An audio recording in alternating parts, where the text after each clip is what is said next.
지난주 윤석열 정부의 대일 외교를 규탄하는 영상에 어떤 분이 이런 댓글을 다셨습니다. 아직도 돈 타령이냐? 또 한 분은 아직도 반일몰이냐? 라는 댓글이었는데 공통적으로 아직도라는 말이 있습니다. 뭔가 지겹다라는 느낌이 풍겨지는데 어떻게 생각하시나요? 뭔가 지겹다라고 하기에는 한일 간 과거사 문제는 여전히 해결되지 않다고 생각합니다. 일본은 과거사를 부정하며 식민범죄의 역사를 지우려 하고 이를 통해 군사 대국화로 나아가려고 하는 모습을 노골적으로 보이고 있어서 오히려 우리가 더 관심을 가져야 하는 문제라는 생각이 드는데요. 아마 이런 내용을 잘 모르시는 분들이었을 것 같아요. 네, 맞습니다.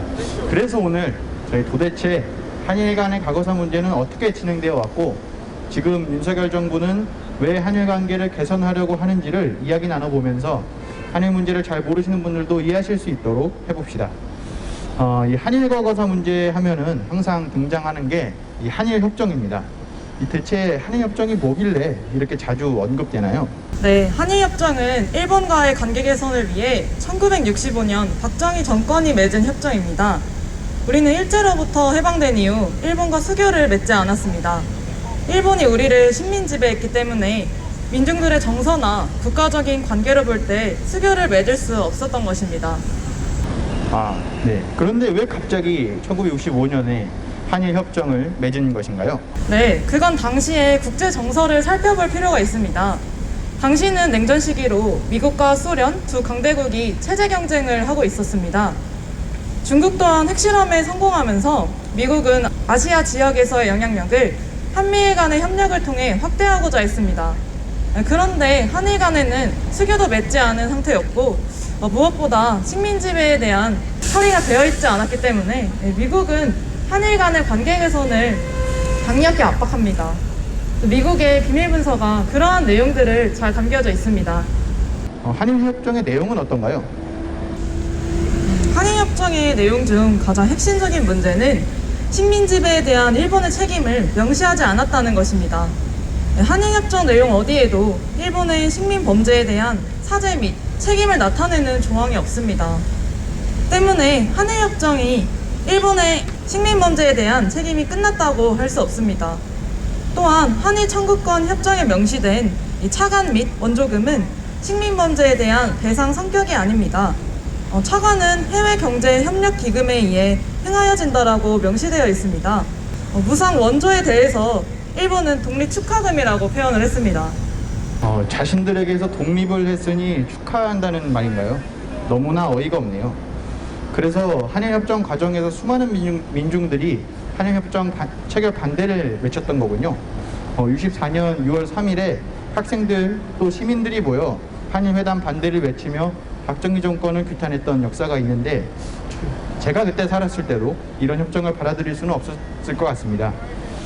정리해보자면 미국의 한일관계 개선 압박이 있었고 박정희 정권은 민중들의 반대를 탄압하고 한일협정을 맺었던 거네요.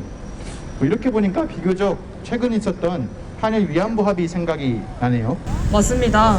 2015년 박근혜 정권 당시 맺어졌던 한일 위안부 합의도 한일협정과 비슷합니다. 오바마 정부는 마찬가지로 이번에는 중국 압박을 위해 한미 협력을 요구합니다.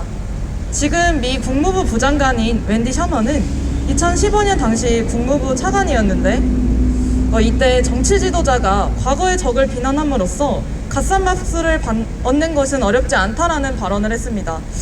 한마디로 과거사 문제는 더 이상 꺼내지 말라는 이야기죠. 이처럼 미국은 틈만 나면 한일 과거사 문제의 봉합을 요구했고 그에 발 한일 위안부 합의가 맺어졌습니다. 네, 한일 협정과 마찬가지로 합의했으니 다 해결된 것 마냥 한 것이군요. 이 한일 위안부 합의에서 가장 분노했던 내용이 위안부 문제가 최종적이고 불가역적으로 해결됐다는 것과 국제사회에서 더 이상 언급하지 않겠다는 것이었는데 사죄를 하는 국가가 이런 요구를 한다는 것부터가 굉장히 기만적이라는 생각이 들었습니다. 네, 그래서 많은 민중들이 한일 위안부 합의 파기를 외치며 거리에 나왔습니다. 이런 발걸음들이 모여서 박근혜를 끌어내렸던 그런 촛불항쟁이 탄생을 했던 거죠. 네, 여기 보신각도 그렇고 광화문 전체가 촛불로 가득 찼었죠. 지금도 생생히 기억납니다. 네, 이런 촛불의 요구가 이어지고 있는 와중에 문재인 정부 때 법원에서 강제징용 문제에 대한 판결이 내렸었죠. 네, 2018년 법원에서 일본 일제강점기 시기 조선인들을 강제로 노역시킨 것에 대해 일본 기업이 배상해야 한다고 판결했습니다. 이 판결에 일본이 강하게 반발했습니다. 한국에 대한 수출 규제를 하면서 한국 정부의 강제징용 문제를 해결하라고 요구했습니다. 법원이 이미 판결한 문제이기 때문에 일본 기업이 배상하지 않는다면 한국 내에 있는 일본 기업의 자산을 매각해야 하는데 이 문제가 2022년 오늘까지 이어지고 있는 것입니다. 네, 강제징용 배상 판결 문제가 지금도 해결되지 않은 데에는 윤석열 정부의 굴욕적인 대일 외교가 한몫하는 것 같습니다. 한일 위안부 합의 때와 마찬가지로 미국이 중국 압박을 위해 한미일 협력을 강요하고 있는 상황에서 자주적인 입장을 가지고 판결 문제를 해결해야 하는데 오히려 민관 협의를 만들어서 전범 기업이 배상하지 않도록 방안을 모색하고 있다는 게 한국 정부의 모습이 맞나 생각이 듭니다. 최근 강제징용 피해자분들도 민간 협의에 참여하지 않겠다고 밝혔는데 이렇게 굴욕적인 정부가 있나 화가 나네요.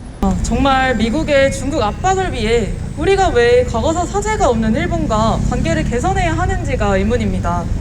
자주를 지키기 위해서 윤석열 정부의 굴욕적인 대일 외교 반드시 규탄해야 합니다. 네, 맞습니다.